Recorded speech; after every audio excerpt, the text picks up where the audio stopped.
Hello. This is Antje from Byte Shuffle. Thank you for always watching our videos.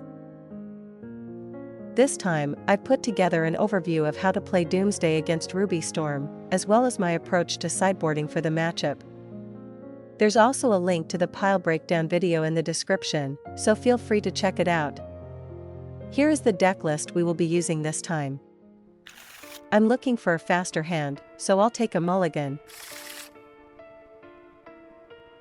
Island to the bottom. I'll use discard to check what's ahead. I took out Reckless Impulse. I'm going to dig for some mana acceleration. I stacked Tamio Inquisitive Student Days Fetchland, then drew a card. I'm going to dig for Force of Will. Surveil's effect sends it to the graveyard. I'm going all in. From here. Since I have a cycler in hand, I put Force of Will into the pile in case my opponent goes for a combo. I don't think my opponent has any removal, so I leave the pile as is and go for it with Thassa's Oracle. I don't expect Pyroblast to be in the main deck, but just to be safe, I'll run 2 copies of Thassa's Oracle. I built the pile in the following order: Thassa's Oracle, Edge of Autumn, Street Wraith, Force of Will. In hindsight, I think it would have been better to put Thassa's Oracle as the 3rd card from the top, with Edge of Autumn in the 4th slot. I'll counter it with Days. Using the pile opener to start drawing through the pile. I win with Thassa's Oracle.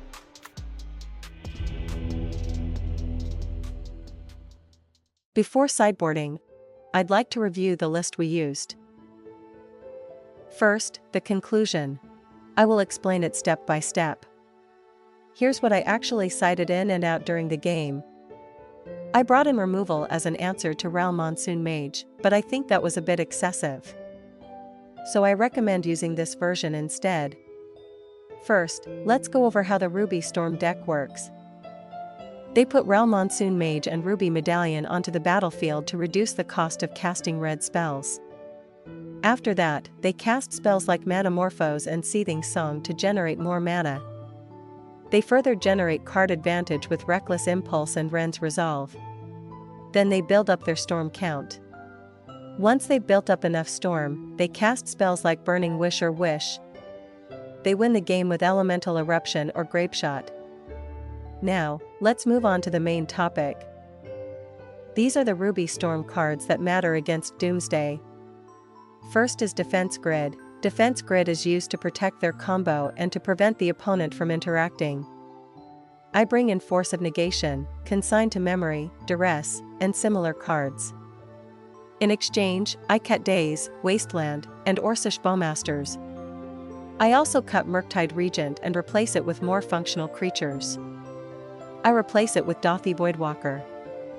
In recent versions of Ruby Storm, the only way they make use of the graveyard is Storm of Memories, so graveyard hate that doesn't exile cards isn't very effective. I also bring in Long Goodbye and Fatal Push. This time I'm playing a tempo-style Doomsday deck, so it doesn't have the raw combo speed that the turbo version does. Honestly, I'd prefer not to bring these in, but since I need to slow my opponent down, I decided to include them. I trim Street Wraith to adjust the numbers. Next, let's talk about Pyroblast. It can counter or remove Thassa's Oracle. While you can invalidate Pyroblast by pairing this with Cavern of Souls, whether or not the opponent is actually playing Cavern Berries, and even if they are, it's usually only in small numbers. So this time, I'm cutting Cavern of Souls. If Pyroblast seems likely, I think it's better to hedge by putting multiple copies of Thassa's Oracle into the pile. Next, let's talk about Blood Moon and Magus of the Moon.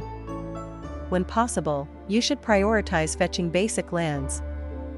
If it's after resolving Doomsday, you can play around it by putting cards like Lotus Petal or Lion's Eye Diamond into the pile.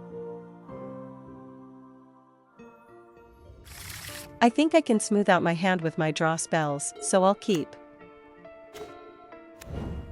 I'll use discard to check what's ahead. I took out Reckless Impulse.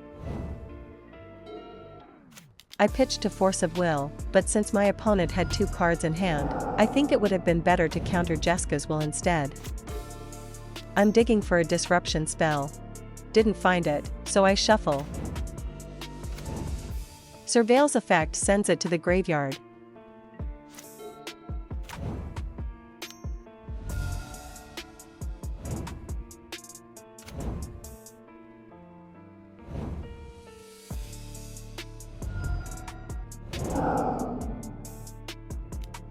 And this is where the adventure comes to an end.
As I mentioned earlier, this is how I think the ins and outs for Game 2 should be handled.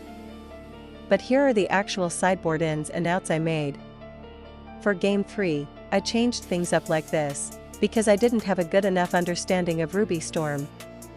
When my opponent played Ancient Tomb during the game, I realized I'd made a mistake.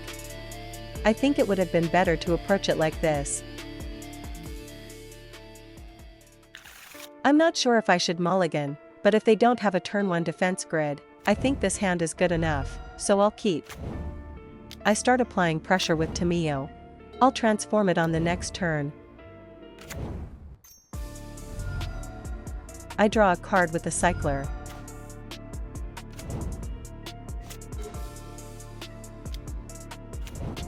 I'm going to dig for hand disruption.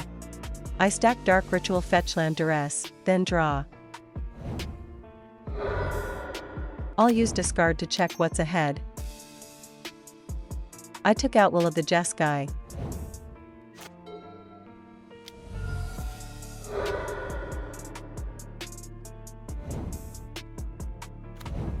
My opponent chooses the exile the top 3 cards mode on Jeskai's Will. I'm digging for Doomsday. Didn't find it, so I shuffle. I transform Tamiyo. Tamiyo's ability is 2. I lock down the graveyard as a last-ditch effort.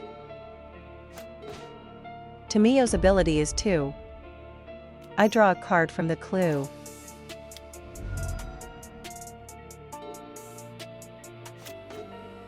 I'll use discard to check what's ahead.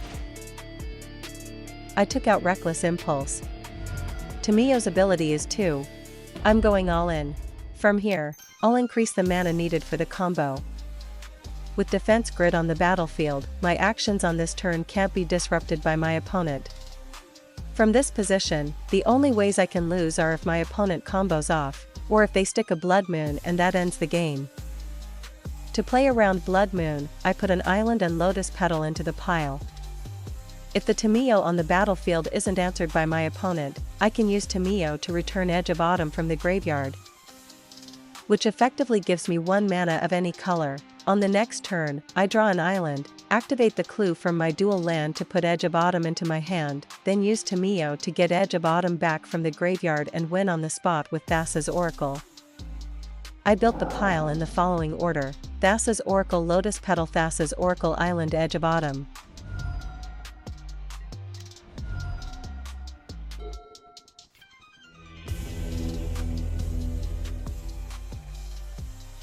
Thank you for watching up to this point.